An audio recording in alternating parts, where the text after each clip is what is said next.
بسم الله الرحمن الرحيم عن أبي هريرة رضي الله تعالى عنه قال رسول الله صلى الله عليه وسلم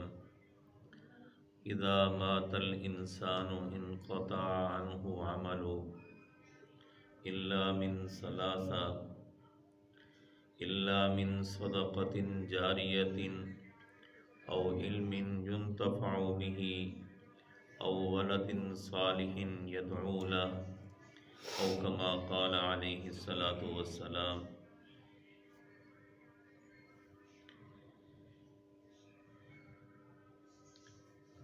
میری معززات ماؤں، بہنوں، بیٹیوں،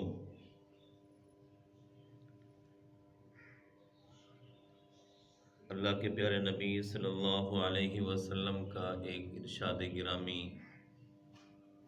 پڑھا گیا ہے۔ آج ہم اسی حدیث پاک کے حوالے سے گفتگو کر رہے ہیں اور سن رہے ہیں۔ انسان جب تک زندہ ہے وہ عمل کرتا ہے، اچھے عمل بھی کرتا ہے اور بسا اوقات دانستہ یا نادانستہ غلط عمل بھی اس سے سرزد ہو جاتا ہے۔ موت تک انسان کے پاس وقت ہے اپنی زندگی کی غلطیوں کوتاہیوں کی معافی تلافی کرانے کا، لیکن جب انسان اس دنیا سے چلا جاتا ہے پھر انسان سے عمل سرزد نہیں ہوتے، پھر وہ انسان عمل کرنے سے قاصر ہو جاتا ہے۔ اب انسان کے اعمال رک جاتے ہیں اور آخرت کا ایک نظام شروع ہو جاتا ہے۔ اس لیے پہلی بات تو یہ ہے کہ ہمیں دنیا کی اس زندگی میں اللہ رب العزت کی اطاعت کی طرف دھیان دینا چاہیے، نافرمانی، حکم عدولی اور ہمہ قسم کی غلطیوں سے بچنے کی بھرپور کوشش کرتے رہنا چاہیے، اور جہاں کہیں احساس ہو جائے کہ مجھ سے کوئی غلطی ہو گئی تو آج کا کام کل پر نہیں چھوڑنا چاہیے، فوری طور پر اللہ کی بارگاہ میں متوجہ ہو کر کے معافی تلافی کی کوشش کرنی چاہیے۔ اس لیے کہ اس دنیا میں ہی انسان نے عمل کرنا ہے، اچھا ہے یا برا، اور آخرت میں ان اعمال کا پھل اس کو ملنا ہے۔ اچھے اعمال کی زندگی اس نے گزاری تو موت کے بعد کی جو زندگی ہے اس میں اس نے اللہ کی نعمتوں سے حصہ پانا ہے، اور پھر کل قیامت کو اللہ کی طرف سے اس کے لیے انعامات کا جو ٹھکانہ بنایا ہے یعنی جنت کا نظام، اس میں اللہ رب العزت اس کو وہ مقام عطا فرمائیں گے جو اللہ کی مرضیات پر عمل کرنے والے کو ملا کرتے ہیں۔ لیکن جب انسان اس دنیا سے چلا جاتا ہے تو ہمہ قسم کے اعمال، افعال، ہر قسم کی نیکی کرنے سے اب وہ رک جاتا ہے اور اس سے کوئی بھی گناہ یا کوئی بھی اچھا عمل سرزد نہیں ہوتا۔ لیکن 3 اعمال ایسے ہیں، اللہ کے پیارے نبی صلی اللہ علیہ وسلم نے ارشاد فرمایا کہ انسان کے مرنے کے بعد بھی وہ سلسلہ جاری و ساری رہتا ہے اور وہ اعمال برابر اس کے اعمال نامے میں لکھے جاتے ہیں۔ اب ایک طرف تو دنیا کی زندگی ہے اور ایک طرف آخرت کی زندگی ہے،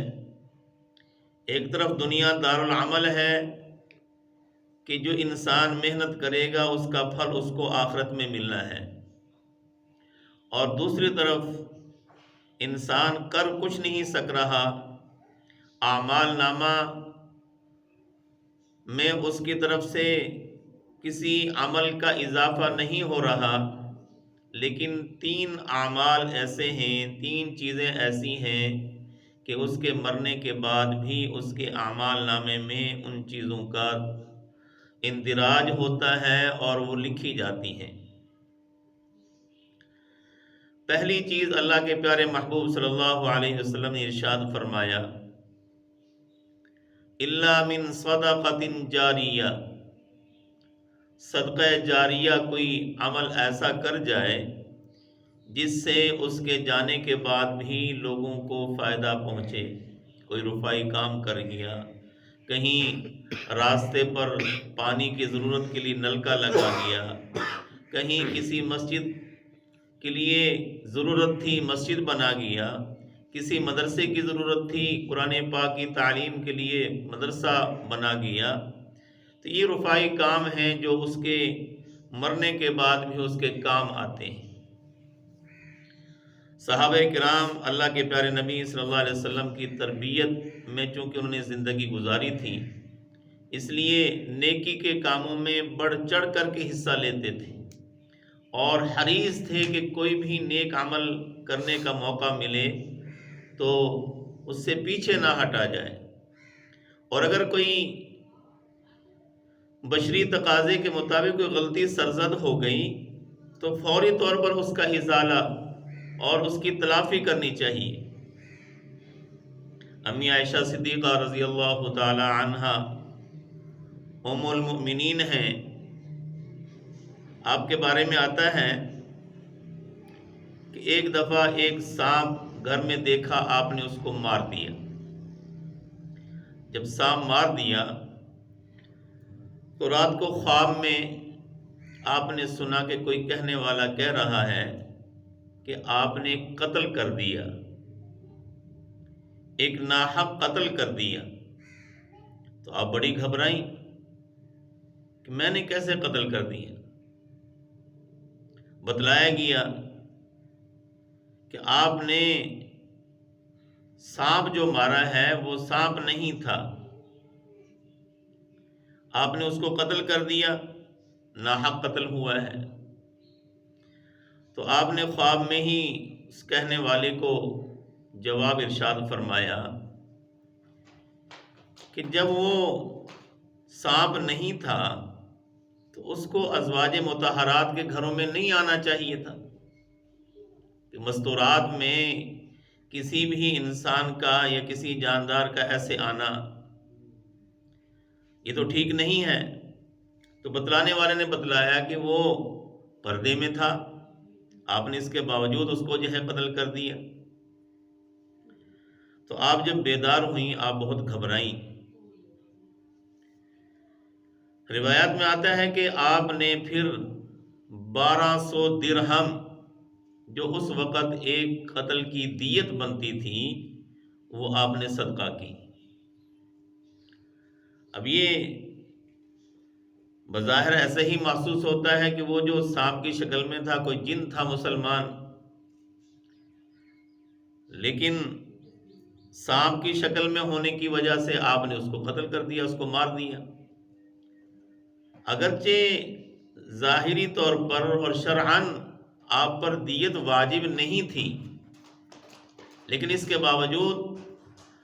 آخرت میں اللہ کی بارگاہ میں کھڑے ہو کر کے جواب دینے کے احساس کو مد نظر رکھتے ہوئے آپ نے 1200 درہم جو ہے صدقہ کیا کہ دیت پوری ہو جائے۔ اسی طریقے سے حضرت عبداللہ ابن زبیر رضی اللہ تعالی عنہ یا امی عائشہ صدیقہ رضی اللہ تعالی عنہ کے بھانجے ہیں، بڑے جلیل القدر صحابی ہیں، اور حضرت امیر معاویہ رضی اللہ تعالی عنہ اور حضرت عبداللہ ابن زبیر رضی اللہ تعالی عنہ نبی کریم صلی اللہ علیہ وسلم کے وصال کے بعد جس طریقے سے حضرت امیر معاویہ گورنر اور ذمہ دار بنائے گئے، اسی طریقے سے حضرت عبداللہ بن زبیر رضی اللہ تعالی عنہ بھی مکہ مکرمہ کے گورنر بنائے گئے۔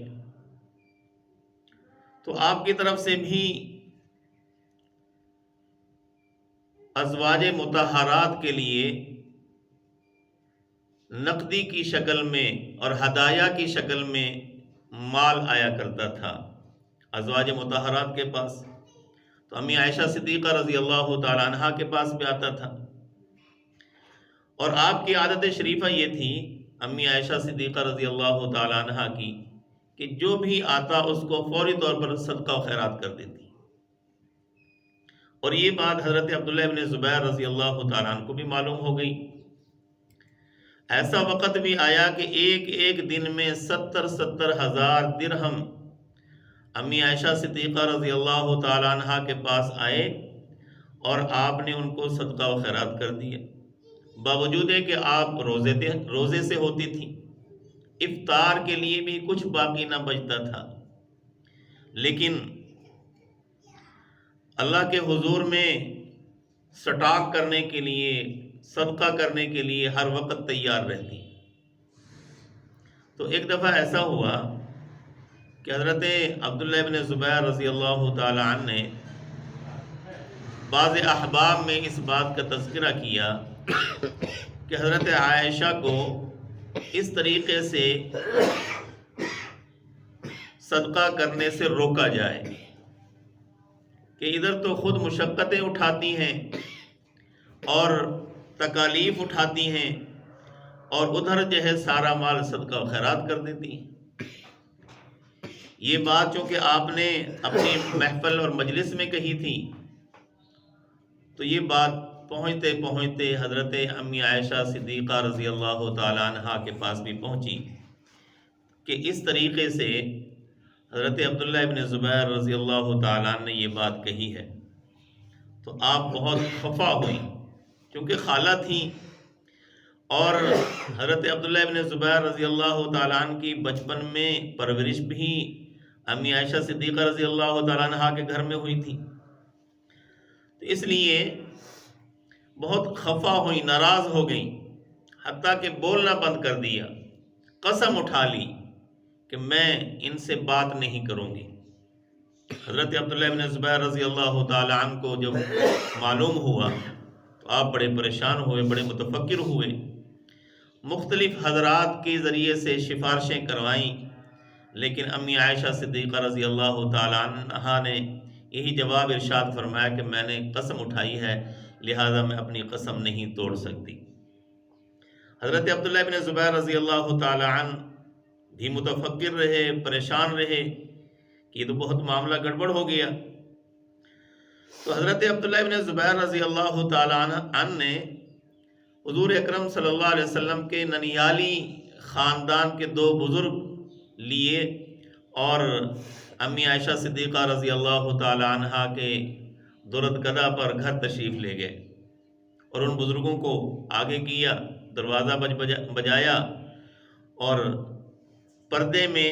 گفتگو شروع کی۔ ان 2 بزرگوں نے جب گفتگو میں آپ پردے میں محو ہو گئیں اور متوجہ ہو گئیں گفتگو کی طرف، تو حضرت عبداللہ بن زبیر رضی اللہ تعالی عنہ پردے کے پیچھے سے جا کر کے اپنی خالہ سے چمٹ گئے اور معافی کی درخواست کی۔ ادھر سے وہ 2 بزرگ حضرات اس پر آپ کو فضائل سنانے لگے کہ معاف کرنے میں یہ فضیلتیں ہیں اور نہ بولنے میں یہ نقصانات ہیں، اللہ کے پیارے نبی صلی اللہ علیہ وسلم نے وعیدات فرمائی ہیں۔ تو امی عائشہ صدیقہ رضی اللہ تعالی عنہ بھی ان فرامین کو سن کر کے پریشان ہوئیں، بالآخر آپ نے معاف کر دیا۔ اب چونکہ قسم ٹوٹ گئی تھی، جس کا آپ نے عزم کیا تھا، جو قسم اٹھائی تھی، جو منت مانی تھی، اب اس قسم ٹوٹنے پر آپ نے کیا کیا؟ برابر غلام آزاد کرتی رہیں۔ روایات میں آتا ہے کہ 40 غلام، اس وقت غلام ہوتے تھے، آج کل تو نہیں ہیں، تو 40 غلاموں کو آپ نے قسم کے کفارے میں آزاد کیا، خریدا اور آزاد کر دیا، خریدا آزاد کر دیا۔ اس کے باوجود بھی امی عائشہ صدیقہ رضی اللہ تعالی عنہ جب بھی اس قسم کا آپ کے ہاں دل میں خیال آتا، یاد آتا آپ کو کہ آپ نے اس طریقے سے قسم اٹھائی، تو اتنا روتی کہ آپ کا دوپٹہ مبارک تر ہو جاتا۔ یہ صرف اور صرف آخرت کا احساس کہ میں اپنے رب کی بارگاہ میں کیا جواب دوں گی۔ قسم اٹھائی گئی، بے شک اتنے دن نہ بولنا ٹھیک نہیں ہے، لیکن آپ نے منت مانی اور پھر اس کا کفارہ بھی دے دیا۔ جب وہ قسم ٹوٹی تو آپ نے کفارہ بھی دے دیا، اور ایک غلام نہیں، عام طور پر تو ایک ہی غلام آزاد کیا جاتا ہے، 40 غلام آزاد کیے، اور اس کے باوجود اس قدر روتی کہ میری قسم ٹوٹ گئی، میں اللہ کی بارگاہ میں کیا جواب دوں گی۔ ایک آج ہمارا معاشرہ ہے، ہم دن میں کتنی قسمیں اٹھا لیتے ہیں، بات بات پر قسم اٹھاتے ہیں، اور کبھی تو ایسا ہوتا ہے کہ ہمیں پتہ ہی نہیں ہوتا کہ ہم نے سچ اٹھائی ہے کہ جھوٹ اٹھائی ہے، اور کبھی ایسا بھی ہوتا ہے کہ ہمیں معلوم ہوتا ہے کہ یہ جھوٹ ہے، میں جھوٹی قسم اٹھا رہا ہوں، لیکن اس کے باوجود کبھی اس قسم کے کفارے کی طرف خیال نہیں کیا، کبھی اس غلطی کے ازالے کی طرف خیال نہیں کیا۔ اللہ کی بارگاہ میں ہم سب نے حاضر ہونا ہے، تو کس طریقے سے اللہ کی بارگاہ میں ہم ان مسائل میں جواب دہ ہوں گے، اور کس قدر ان معاملات سے ہماری خلاصی ہوگی، ہمیں اس پر غور کرنا چاہیے۔ تو اللہ کے پیارے نبی صلی اللہ علیہ وسلم نے ارشاد فرمایا کہ مرنے کے بعد سارے اعمال رک جاتے ہیں، انسان کے اعمال نامے میں کوئی اضافہ نہیں ہوتا، لیکن 3 کام ایسے ہیں کہ ان کا برابر اجر و ثواب انسان کے مرنے کے بعد بھی انسان کے اعمال نامے میں درج کیا جاتا ہے۔ تو ان میں سے پہلی چیز صدقۃ جاریہ، ایسا صدقہ کرنا جس کا فائدہ، جس کا اجر برابر چلتا رہے، دوسروں کو فائدہ پہنچتا رہے، جب تک وہ چیز موجود ہوگی جتنے لوگ اس سے فائدہ اٹھائیں گے، خواہ وہ پانی کی شکل میں ہو، خواہ وہ عمارت کی شکل میں ہو، خواہ وہ مسجد کی شکل میں ہو، خواہ وہ مدرسے کی شکل میں ہو، غرض ہے کہ کسی بھی شکل میں وہ صدقہ کیا گیا ہے، تو جب تک لوگ اس سے فائدہ اٹھاتے رہیں گے، مرنے والے کے اعمال نامے میں اس کا اندراج ہوتا رہے گا۔ اور دوسری چیز اللہ کے پیارے محبوب صلی اللہ علیہ وسلم نے ارشاد فرمایا او علم ينتفع به، کہ ایسا علم کہ جس سے لوگ فائدہ اٹھائیں۔ قرآن پاک پڑھا، پھر آگے پڑھایا، شاگرد آگے پڑھائیں گے، شاگردہ آگے پڑھائیں گی، اور یہ سلسلہ چلتا رہے گا، قیامت کی صبح تک چلتا رہے گا۔ تو جتنے لوگوں کو اس اچھے علم کی تعلیم دی گئی اور انہوں نے آگے اس کو اپنا نظام بنا لیا، اپنے معاملات کو اس کے تحت چلایا، تو وہ برابر اجر و ثواب پہلے پڑھانے والے کو بھی ملتا ہے، اور اس کے بھی اعمال نامے میں اس کا اندراج ہوگا۔ اس دنیا سے چلے جانے کے باوجود بھی، اس دنیا سے جانے کے باوجود بھی اس کے اعمال نامے میں اس کا اندراج ہوتا رہے گا۔ امی عائشہ صدیقہ رضی اللہ تعالی عنہ کئی ہزار احادیث اللہ کے پیارے نبی صلی اللہ علیہ وسلم کی امی عائشہ صدیقہ رضی اللہ تعالی عنہ سے منقول ہے، اور علماء نے لکھا ہے کہ سارے عورتوں کا علم اکٹھا کیا جائے، ازواج مطہرات کا علم امت کی ساری مستورات سے زیادہ علم ہے، اور ازواج مطہرات کا سارا علم اکٹھا کیا جائے تو امی عائشہ صدیقہ رضی اللہ تعالی عنہ کا علم ان سب سے زیادہ ہے۔ اتنی عالمہ فاضلہ تھیں، اور یہ بھی نہیں کہ گھر کا کام نہ خود کرتی ہوں، گھر کا کام بھی کرتی تھی، آج ہم ایک ہی طرف چلتے ہیں، یا وہ کروا لو یا وہ کروا لو، نہیں، گھر کے امور بھی اور اس کے ساتھ ساتھ تعلیم و تعلم کا معاملہ بھی۔ صحابہ کرام پردے میں آ کر کے مسائل پوچھتے، آپ ان کے مسائل جو ہے اللہ کے پیارے نبی صلی اللہ علیہ وسلم کے ارشادات کے ذریعے سے حل فرماتے۔ تو دوسری چیز، ایسا علم پھیلا دینا، ایسی اچھی چیز کا رواج دے دینا، ایسی اچھی نیکی کا جو ہے لوگوں میں اس کا چرچا کر دینا کہ جب تک لوگ اس کو عمل میں لائیں گے، انسان کے جانے کے بعد بھی ان کی زندگی میں وہ عمل رہے گا، تو اس کے اعمال نامے میں اس کا اندراج ہوتا رہے گا۔ اب کرنے والے کو علیحدہ ثواب ہے، جس نے پہلی مرتبہ سکھلایا اس کو علیحدہ ثواب ہے، مستقل ثواب ملتا رہے گا۔ اور تیسری چیز، اللہ کے پیارے نبی صلی اللہ علیہ وسلم نے ارشاد فرمائی، او ولد صالح یدعو له، اولاد اللہ ہر مسلمان کو نصیب فرمائے اور ان اولاد کو نیک اور صالح بھی بنائے۔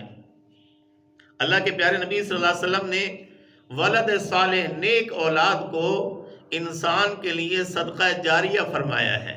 یہ ایسا عمل ہے کہ جس والدین نے اپنی اولاد کی اچھی تربیت کی، اس کو نیکیاں سکھلائیں، نیک اعمال سکھلائے اور اس کی تربیت اچھی کی کہ اللہ کے حقوق کو بھی پہچاننے والا، مخلوق کے حقوق کو بھی پہچاننے والا، تو ایسا نیک بچہ، نیک اولاد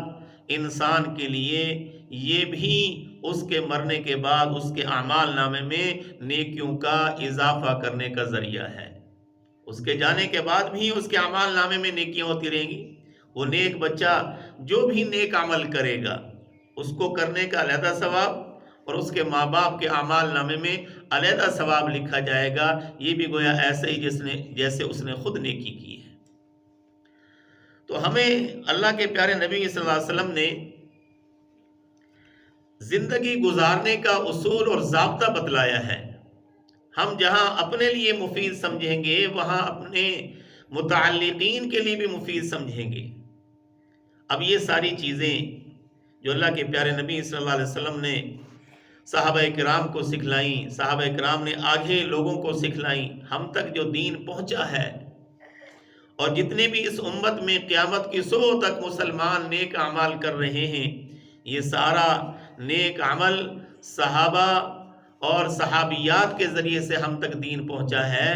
تو برابر ان کو بھی اجر و ثواب مل رہا ہے، اس لیے کہ انہوں نے دین کو آگے پھیلایا۔ تو نیک اولاد یہ بھی انسان کے لیے آخرت میں ترقی کا ذریعہ ہے، لیکن اچھی اور نیک اولاد کون سی ہوگی؟ آج معاشرے میں